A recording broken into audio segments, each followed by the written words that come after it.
It's Thursday again, tell everybody to lock in, grab some popcorn, a drink, and go and throw your AirPods in. It's the 1 hour show, constantly speaking facts. Bulletproof stats are always shooting from Matt. And when it comes to Kyle, you getting numbers and style. Jake is gonna educate you, he has that knowledge on file. Players, step your game up, don't be sluggish or lazy. Or Jimmy J might hit you with a shaky baby. Catch him on YouTube or any podcast platform. Breaking all the news down like Shaq does the backboards. No hot takes, this is where the hottest debate's at. Now kick your feet up, cause it's time for straight facts.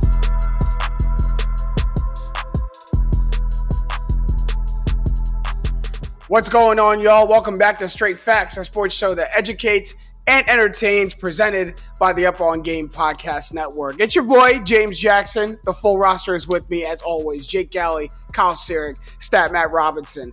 It's a weird week right now because it's the in-between week of Super Bowl week. You know, like the NFC and AFC championships just happened. The Super Bowl isn't happening yet. Media week hasn't started yet. So we're in like this lumber kind of period, but coming off, a great championship weekend, which we'll dissect, in a minute. How football is such, like the NFL is the best product, in my opinion, at least American sports. Yeah. How have they not came up with a better concept for the week in between the conference championship? The Pro Bowl. We got the Pro Bowl. The Pro Bowl. I have We got the Pro Bowl. I would rather have like my fingernail pulled off than watch the entire. Slowly. Yeah. It's tough. Well, you know what they need to do? They need to bring back that that little skills challenge. Yes, the thing. skills challenge. Those Yes. were fun. Like Those were great. now all they do is what? They play like a dodgeball game. Yeah. I don't even know. It's like They did that like 2 years ago or something. I don't want us to get us too derailed, but it just doesn't make any sense. Like, who cares about the Pro Bowl? No, it's a good start. The Olympics start. True. Actually, that's true. Tomorrow. But we're talking about what is the NFL doing? I know. Like everything else is giving us. At least, this is 1 in 4 years where there's actually something with the Olympics. That's true. At least it's slightly better. NFL, just get your act together in this in-between week. But we'll focus on the last thing that did happen on the field, and that was the conference championship game.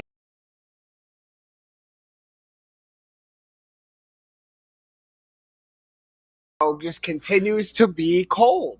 Man. With a little bit of help of ineptitude of the Chiefs, I'll Right. say. But it was it. But before we get into any of the stats, before we get into the facts of this game, was it a Chiefs choke job, or is Joe Burrow just that cold? It's somewhere in the middle. It's not Joe Burrow. Yeah. But You don't think it's Joe Burrow at all? No, it's to me it's the Bengals defense or the Chiefs, and I think it's kind of I'd put it on the Chiefs, but the Bengals defense definitely deserves a lot of credit. Okay. yeah, that's a good point. The defense was the one thing that stood out. You look at all four sides of the ball, both teams' offense and defense. The Bengals D is what stood out. But this was a AFC Championship game. This was a football game. You're an athlete.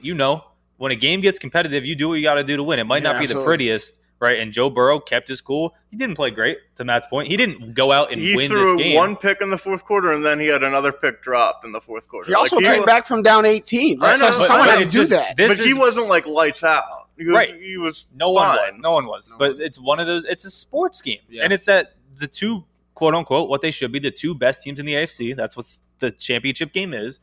They fought. That's what you do in a competitive aspect in any sport, right? Now, was it the prettiest? No. Did Joe Burrow lights out? No. Patrick Mahomes didn't either, right? So I think the guy that keeps their cool and knows how to go through that, not that Mahomes doesn't, was the one that won and did it better. Yeah, first off, we're not going to treat Joe Burrow like he's some Jimmy G out here. Thank you. We're not going to treat him like that. Thank you. Joe Burrow. He No, wasn't. but he wasn't any better than like Matt Stafford was. So I do think that we should put more stock into what the defense did. That was the outlier. But Not Eli Apple. The Bengals. We'll get there. Oh my We'll gosh. get there. Not We'll get Eli there. Apple. He's the worst. Or the Bengals Did defense. make the tackle. He did. We'll make get the there. tackle. We'll get there. Process. I just think that, and we talked last week, we have highlighted all year the sacks, the decision not to pick an offensive tackle. One sack. When is it? When One is it going to hurt him? Right. We're like calling on it for them to hurt it. Like, to get hurt by it goes to Zach Taylor, Joe Burrow. Hats off to them for not allowing that to wreck the game plan. And we're not going to touch on the Super Bowl, but that'll be another.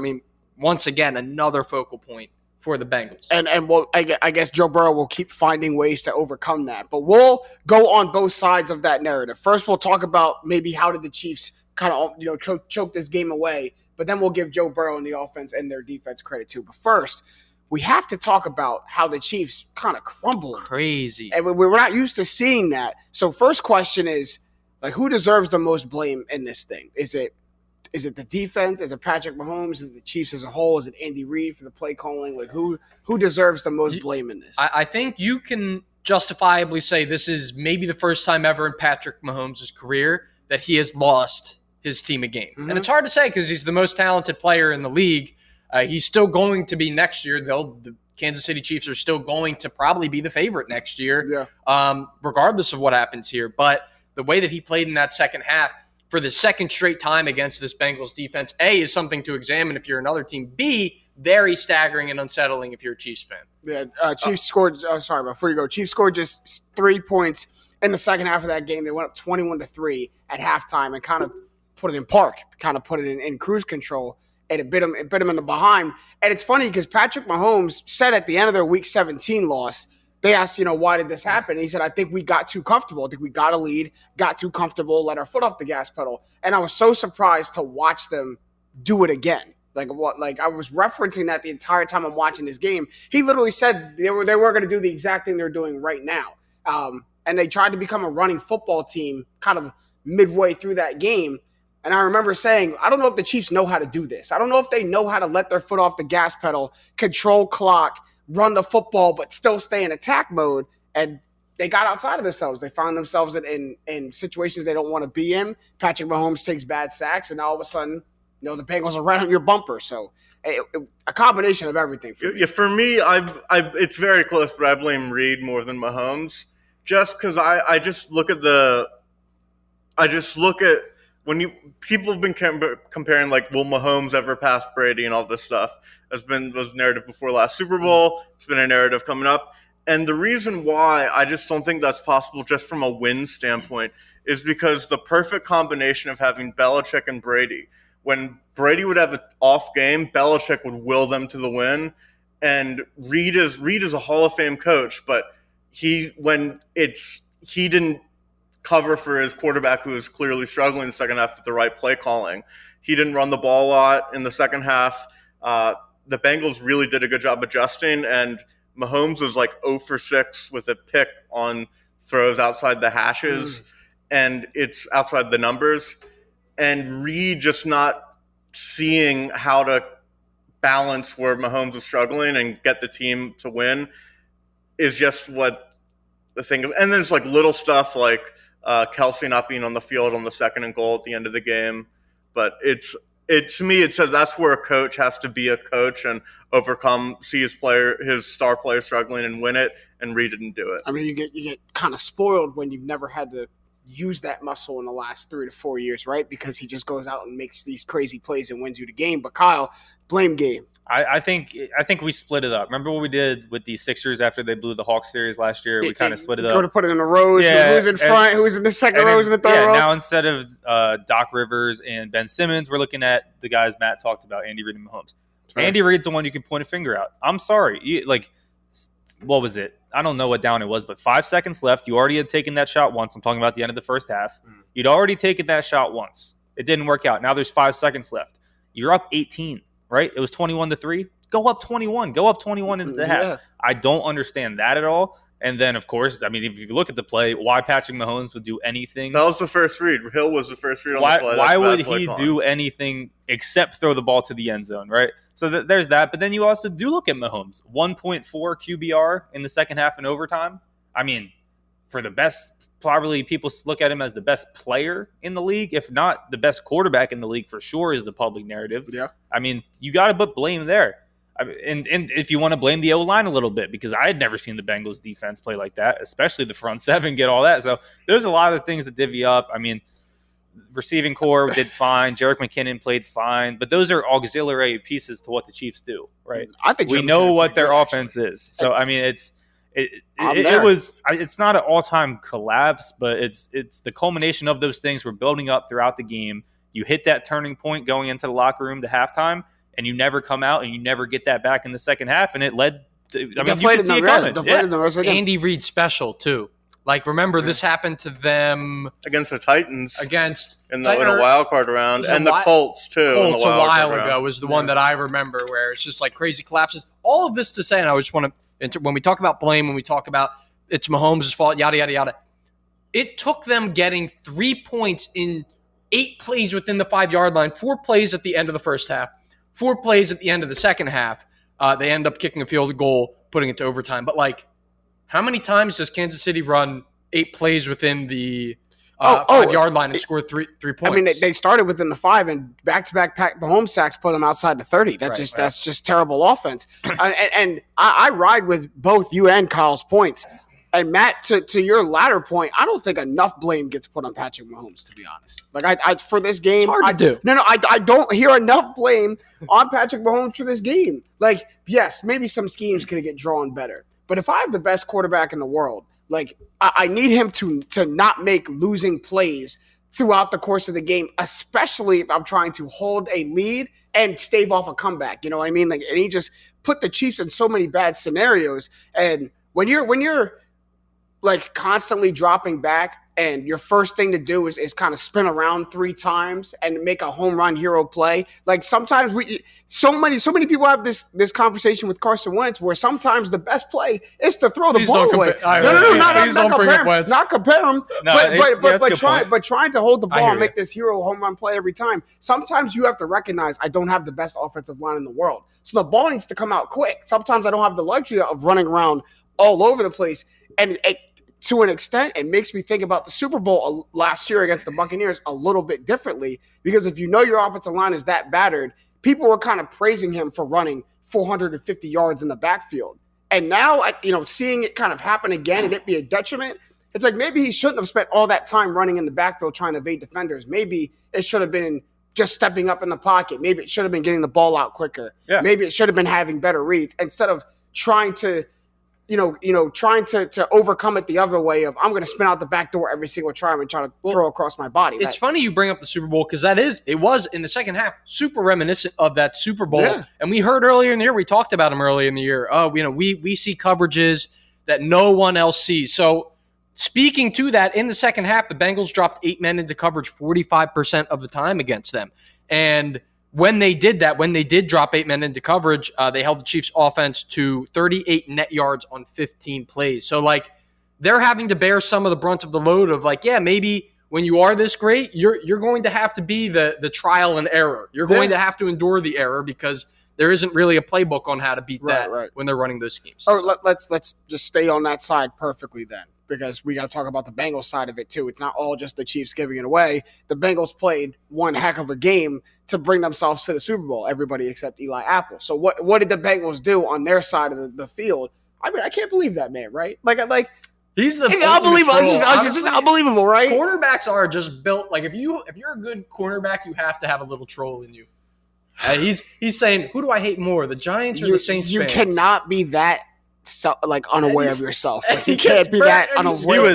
He was on the high of going to the Super Bowl. He was riding that win. But no, you're right. To tweet at them and say, like, DM me for Super Bowl tickets, like, he gonna find out he's not that big. Like, man, you paying $6K. He's gonna be looking at some Cooper Cup tickets. Yeah. Because he really didn't play that well. He did make probably, in my mind, the second biggest play of the game, whole game. Both plays were made by their defense. The other one being Hubbard, that sack at the end to send the game to OT. Well, actually, didn't make Butker kick it, made it.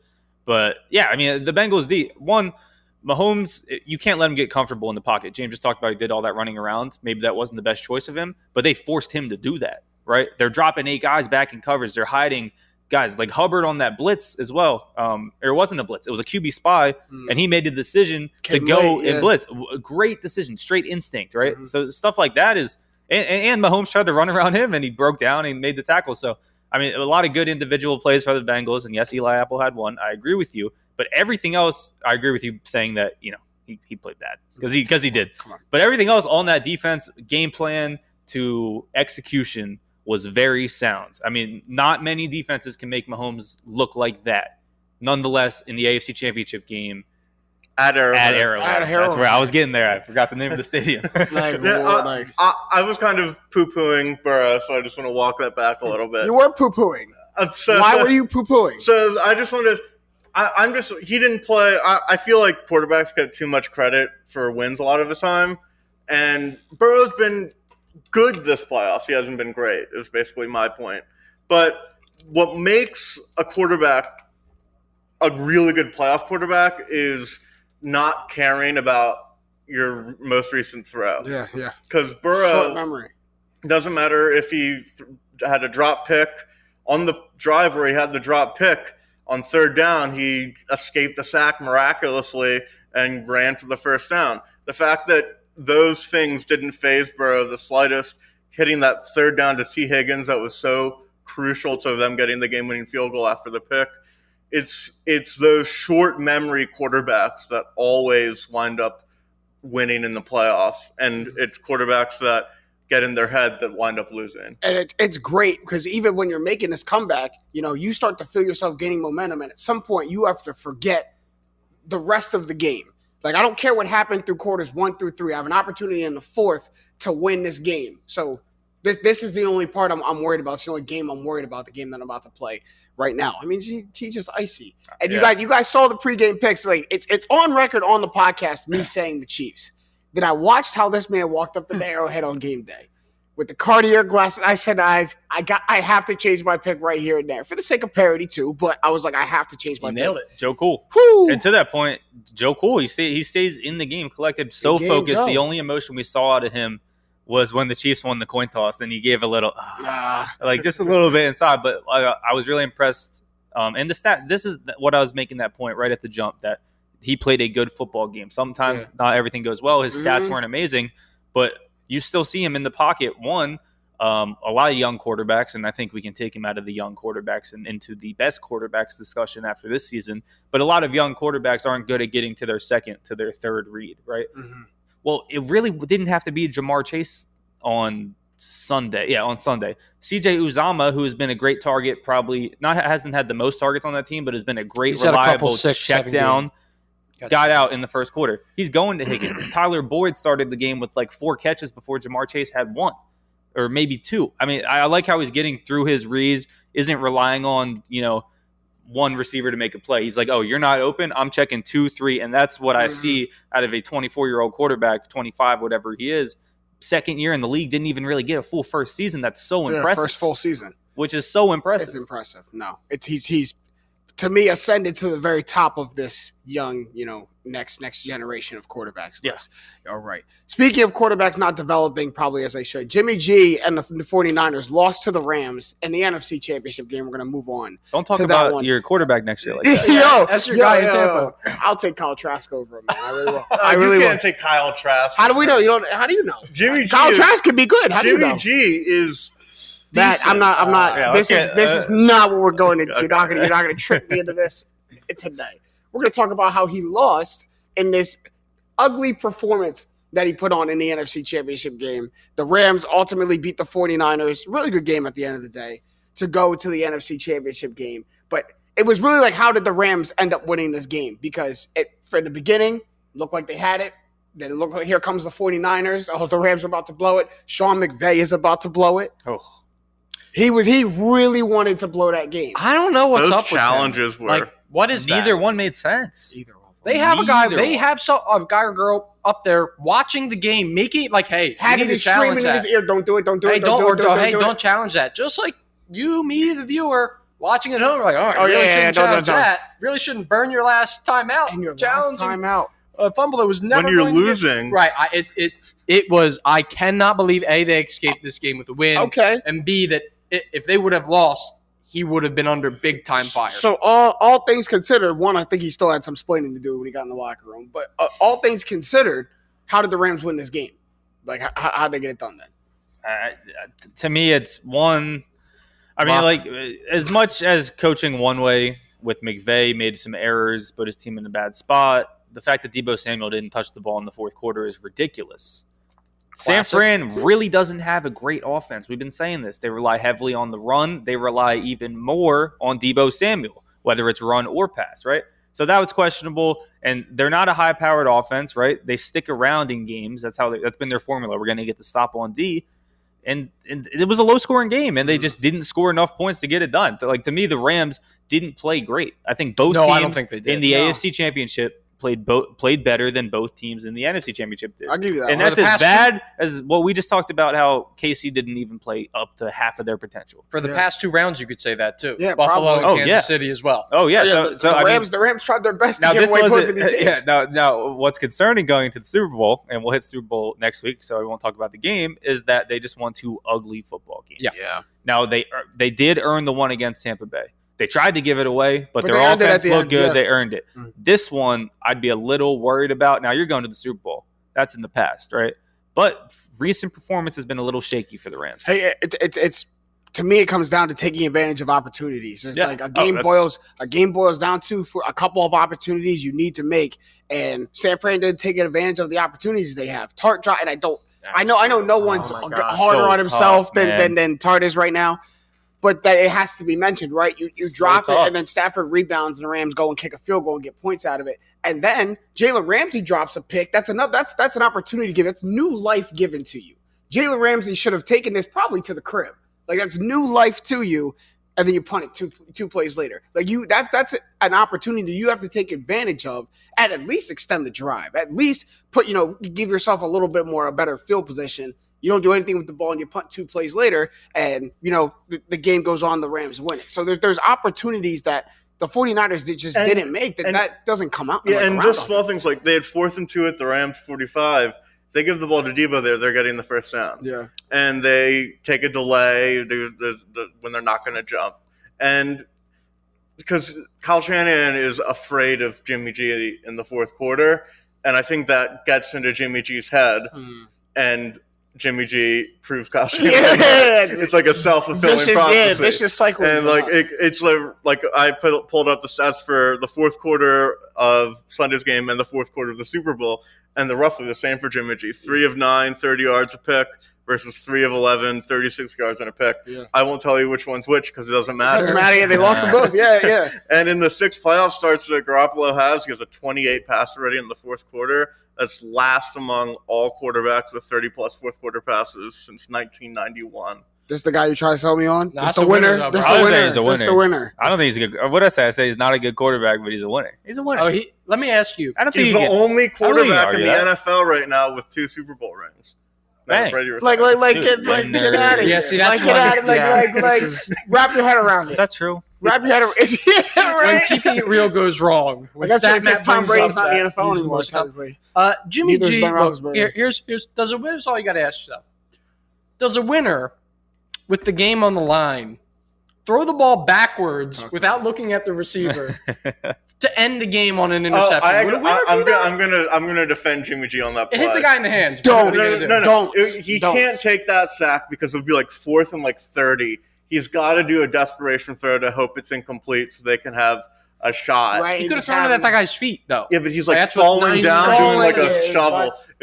But Jimmy G got him in that bad situation. And here's, I don't know why I'm about to defend him, but here's the thing. Like, put yourself in that moment. You're trying to throw it your brain just automatically tries to throw it at something. So as you're falling, you see a body, so you just toss it in that direction. You got Aaron Donald running that. Yeah, and it just happened. You threw it too high. This goes on maybe Shanahan more than it does Jimmy G. But okay, in that end of game scenario, we saw how the Chiefs handled it. You leverage on 2 of your best players. We play Tyreek Hill, go deep. Kelsey fills in underneath, vice versa. You could do the same exact thing with Debo and Kittle to pick up easy yards. I would have to assume. Now, maybe they were playing defense. That's just an assumption. Right. I don't know.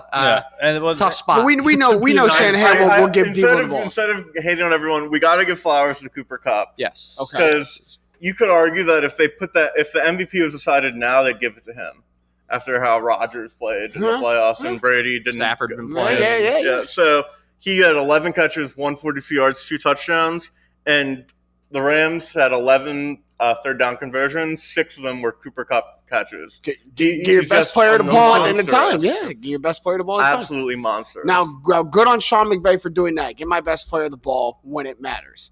But I do want to get back to the Kyle Shanahan and Sean McVay point of them having terrible games. Probably the Sean McVay that was like the worst the worst performance, one of the worst performances I've seen from him. Just on Nothing things as bad considered. as the Super Bowl he lost. That's true. That's true. But this was pretty bad. And then Kyle Shanahan on the other side too, because I remember going in, I was hype about this coaching matchup, Right. and they proved me completely wrong. I think they are, and I think most people would say so. They're the two best young coaches in the league. Yeah. And so that was just weird to see them just tripping over themselves going down the stretch. It's weird. What I will give McVay is, though, I think the Rams were ready to play football.